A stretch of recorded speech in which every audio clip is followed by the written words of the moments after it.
Are you looking for all the latest pro football news and content? Of course you are. Who doesn't love football? The question is, how do you get all the latest pro football news and content? There's so many different pro football podcasts on the internet. Which one do you choose? Which one is the right fit for you? Well, you go with the Across the Middle Show, one of the fastest growing football podcasts out right now.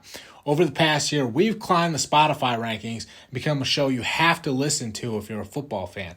Find out if the Ravens will go all the way with Odell Beckham Jr., find out if the Eagles did enough to make it back to the Super Bowl. You'll get all of our best stories for just $1 per month. All you have to do is sign up by clicking the link in the episode description box. I'm John Kuzmo. Welcome back to the Cross the Middle Show. We're going to talk a little bit about Tom Brady. We're also going to touch on the Austin Ekeler story too.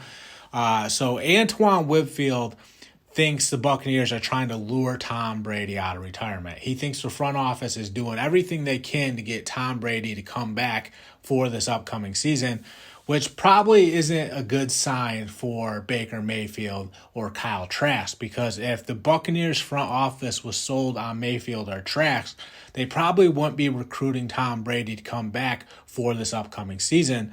So I don't think that's a very good sign for Mayfield or Trask. And Winfield sold on the fact that they are trying to get Tom Brady to come back. He believes it is true.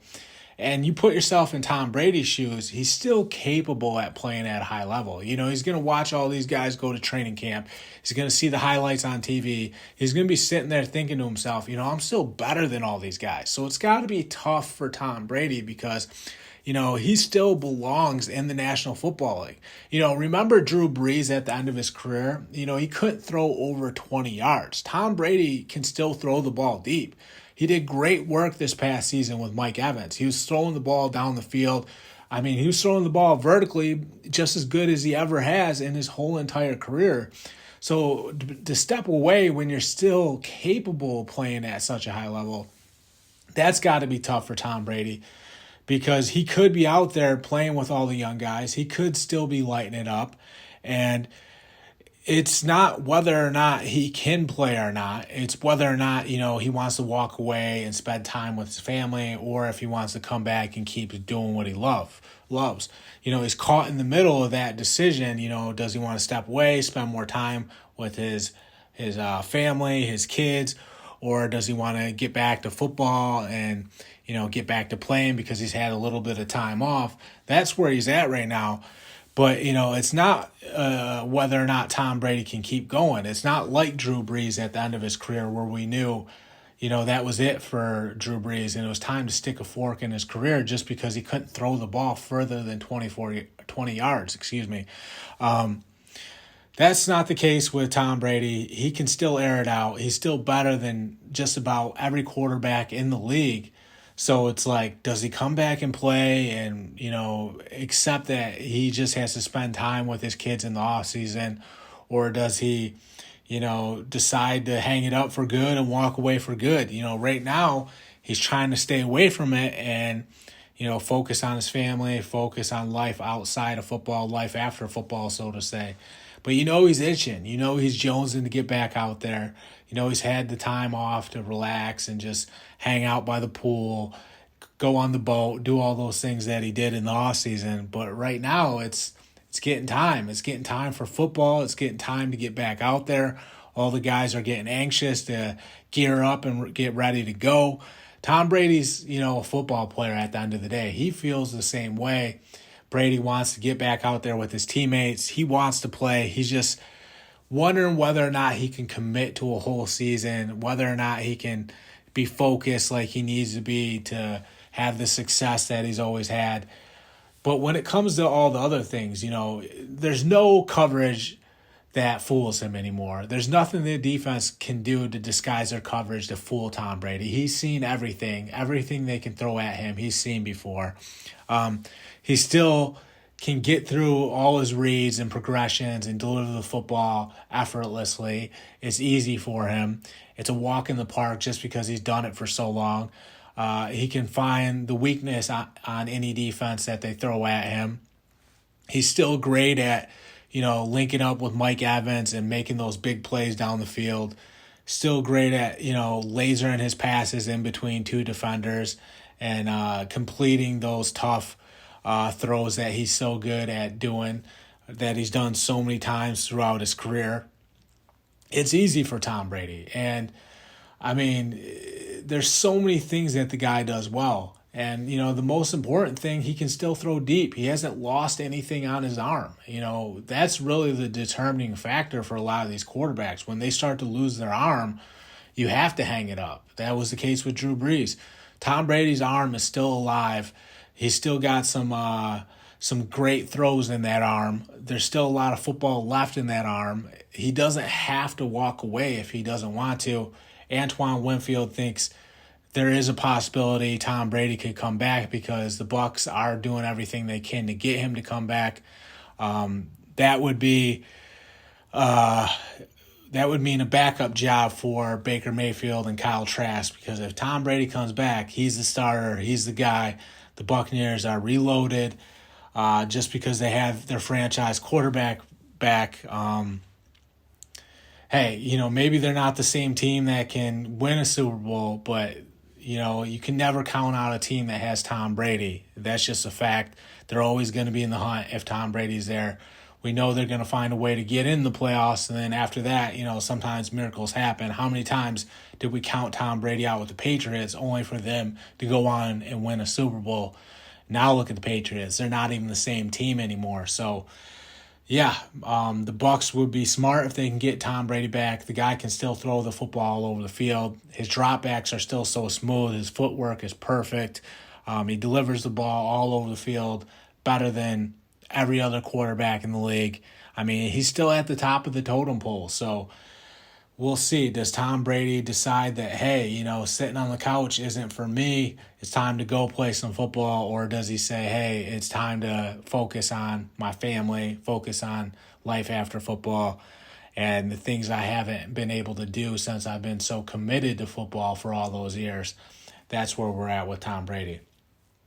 The other story is the Austin Ekeler story. So Austin Ekeler basically said that he gets upset when backup wide receivers make more money than he does. Remember, Austin Ekeler is a star running back for the Chargers. He balls out all the time, plays at such a high level. So the problem that he has is a lot of times these backup wide receivers are making more money than him.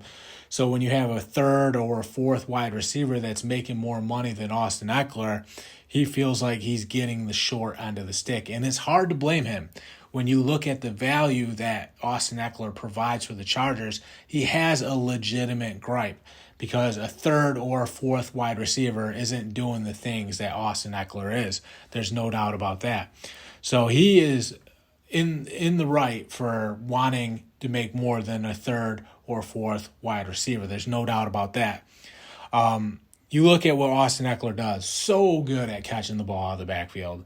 Those swing passes, he catches the swing pass out of the backfield, and then he takes off upfield like a rocket. I mean, it's insane how much speed he accelerates with after making those catches. Breaks a tackle, always seems to pick up the first down. Has a lot of explosiveness when he catches those swing passes. So good on screenplays. I mean, how many times did the Chargers dump off a screenplay to him? Gets a couple blockers out in front of him, breaks off a big gain, so tough to tackle.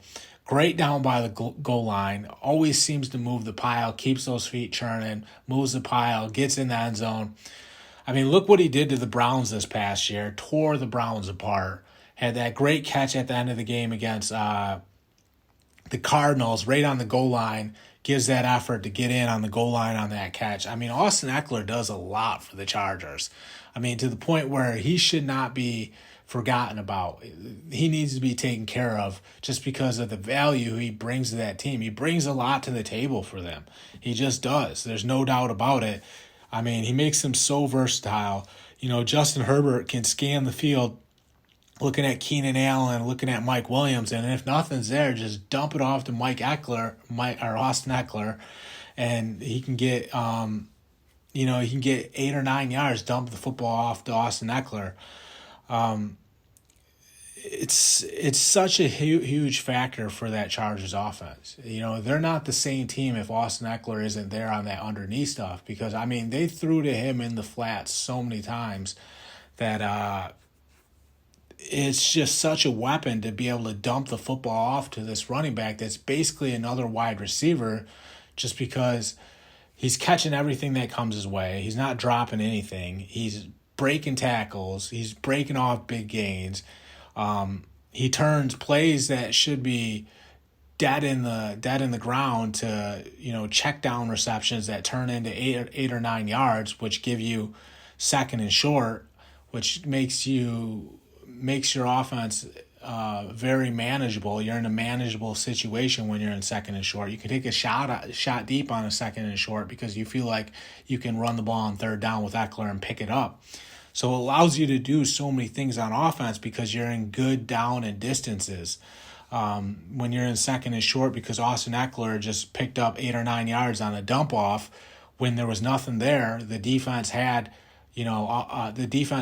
Mike Williams and Keenan Allen defended down deep. Austin Ekeler takes the dump off, gets a nice pickup, and now you're in a manageable second down, which makes life so much easier on Justin Herbert. So you can't forget about him in that offense. The Chargers can't forget about him. Unfortunately, it does seem like they're digging their heels in and not going to take care of Austin Ekeler. He's basically saying, I got one more year with the team. I got to do my job. But he's obviously frustrated by, the Chargers and them not going out there and making something happen for him. They should have gave him a new contract. They should have extended him and made sure that he was a part of their long-term vision. Instead, they're basically saying, hey, you got to finish your current deal. And, for Austin Ekeler, he's like, hey, I've outplayed that deal. I deserve more than that. I brought more to the table than that last deal. I deserve a little security.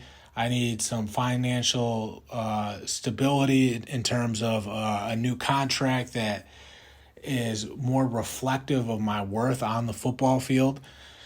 He's not getting that right now, but Austin Ekeler's going to go out there and still give everything he has. He's not a guy that packs it in. He's a guy that leaves it all out on the field every single game. That's not going to change anytime soon. Austin Ekeler is going to give everything he has. He's going to pour his heart and soul out for the Chargers. He's going to leave it all out on the field every single game. And he's going to do everything he can to win football games despite the fact that the team didn't give him the new deal that he feels he's earned. He feels like he's earned that new deal. And when you look at that offense with all the weapons they have, he feels like he should be considered a crucial piece to the puzzle with all those wide receivers, Keenan Allen, Mike Williams, Quentin Johnston. He feels like he's with those guys as one of the playmakers of this team, and he's right in that thinking because, without Austin Ekeler, that team does lose a gear. All those checkdowns, all those screen passes, the tough running between the tackles, him just laying it all out. At one point, I think he had like 9 touchdowns in 5 games. He was just lighting it up every single week, doing so many big things for the Chargers offense, helping out Justin Herbert, taking so much pressure off him. You can understand why he's a little bit frustrated. He feels like, that new deal should have came by now. He feels like this offseason was the time for him to cash in. It was the time for the Chargers to step up and take care of their end of the bargain and pay Austin Ekeler. They didn't do that. So, yeah, I think he does, deserve to be paid. And I think he should be a little frustrated more than a little frustrated. I think he should be totally frustrated if a third or a fourth wide receiver makes more than him, because that shouldn't be the case.